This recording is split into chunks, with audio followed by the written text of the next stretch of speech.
Hello hi जय जगन्नाथ सांग मैंने वेलकम कर मोर आउ गोटे न्यू फ्रेश ब्लॉग को आसतु देखु पाग केमती पूरा गरम अच्छी आज माने पूरा खरा होती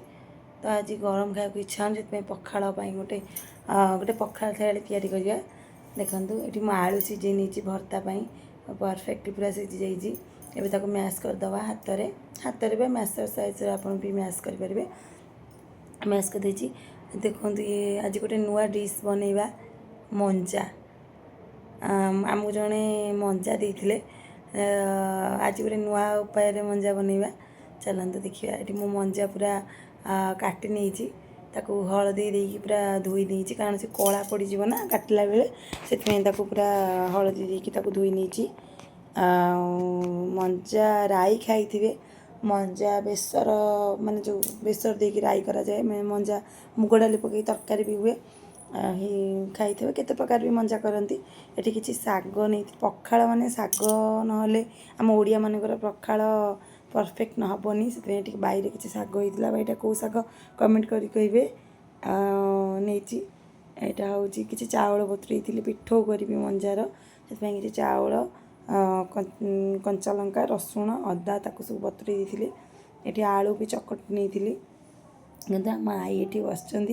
से फांकार बसते से कहली यहाँ टे काटिदेवी बोले मुझे सब काटिकी कै सी कहले नाई एमती आज गोटे नुआ उपाय कर देख केमती लगुच आम से एमती ही करूँ छेचा साहाଯ୍य से शिଳରେ बाटी दौले एवं कहले मत छेचा दे दिए छेचिकी करी मुझे कह से केमती हसुँच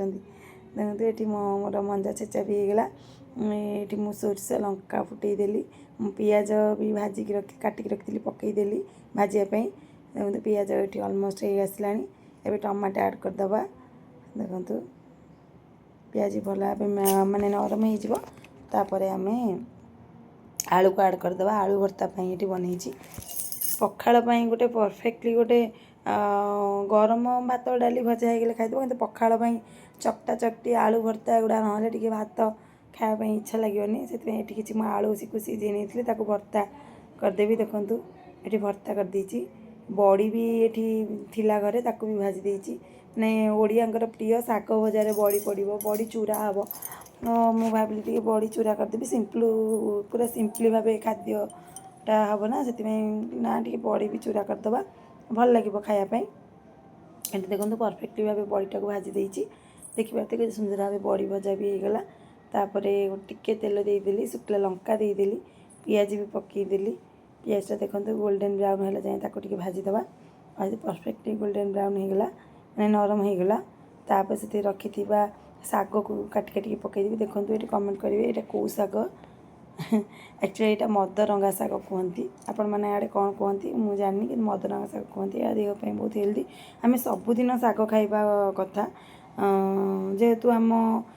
सबुदिन हो पारनी तो सप्ताह को थे दी थर तो निहाती खाया कथा कारण शागर प्रचुर परिमाण विटामिन थाए यह आम शरीर रोग प्रतिरोधक शक्ति कम बढ़ाई थाए तेणु सब शाग खाइबा उचित ये मुझे टमाटो को पोड़ी देती पोड़ी गोटे चटनी कर रखी शाग भजा भी होगला एवं देखु मंजा भी ताको केमती आई पूरा छेचिकी पूरा पानी बाहर कर देइछंदी देखुए पूरा शुक्ला शुक्ला हो जाए देखो के सुंदर भाव से कर बुढ़ी लोक ना तथापि से सुंदर भाव कर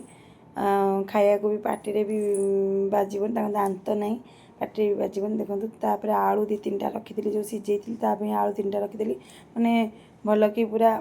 पूरा बाइंडिंग धर मैंने गुला गुला कला बेले ना हार्ड हार्ड लगे मंजाटा टी टेस्ट में आलू पकई कटा पियाज पकई देखिपे हाथ में भलसे चकटी दबा आपण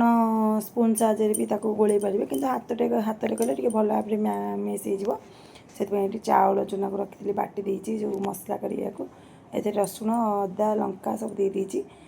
लुण हल्दी लंका भी स्वाद अनुसार दे देती एबे किसी स्वाद कि बेसन पकई देती स्वाद टेस्ट लगे अल्प 2 चामच खंड बेसन पकई पारे कॉर्नफ्लोर भी पकई पारे कॉर्नफ्लोर टे टाणुआ हो मंजा जेहेतु टाणुआ ये मुझे सीझे भी ना सेमती पानी पकई करती देखिए ये किसी आउ टिके राशि पकईदेवे स्वाद स्वाद राशिटा पकईले भी ताठू अधिक टेस्ट लगे टावा बसिक नहीं टी अल्प तेल दे देती आपको आप छाणी भी पारे जेहेतु मुझे छाणी अल्प टिके तेल देकी सेकी देती देखिए तो सुंदर भाव सेकी आपको परफेक्टली सीम जाल ही कम कम जाल देकी आपको परफेक्टली पूरा दाबी दाबिकी सेकिबे ये भीतर भी परफेक्ट हो जेहेतु कंचा अच्छी ना क्रांची क्रांची लगे से भीतर परफेक्ट पूरा कम जाल देकी आपको सेकी सेकी देवे बड़ी रखी थी पियाज आउे रसुण कच्चा लंका ताकू भी लुण टिके देकी छेचिकी पूरा बड़ी चूरा बनईदेली देखिए देखिए सुंदर भाव बड़ी चूरा भी हो जाए ढांकी नवा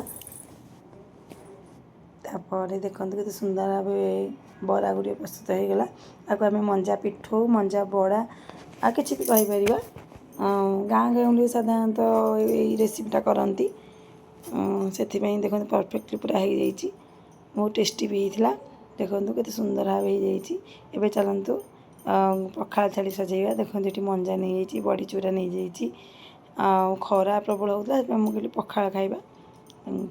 ये आलू भर्ता नहीं जाइए शाग भजा भी नहीं जाइए मोर पखाड़ आज लंच रे पूरा पखाड़ पूरा रेडी आपण आड़े पखाड़ कौन कौन खाती कमेंट करी कहे रोची जय जगन्नाथ।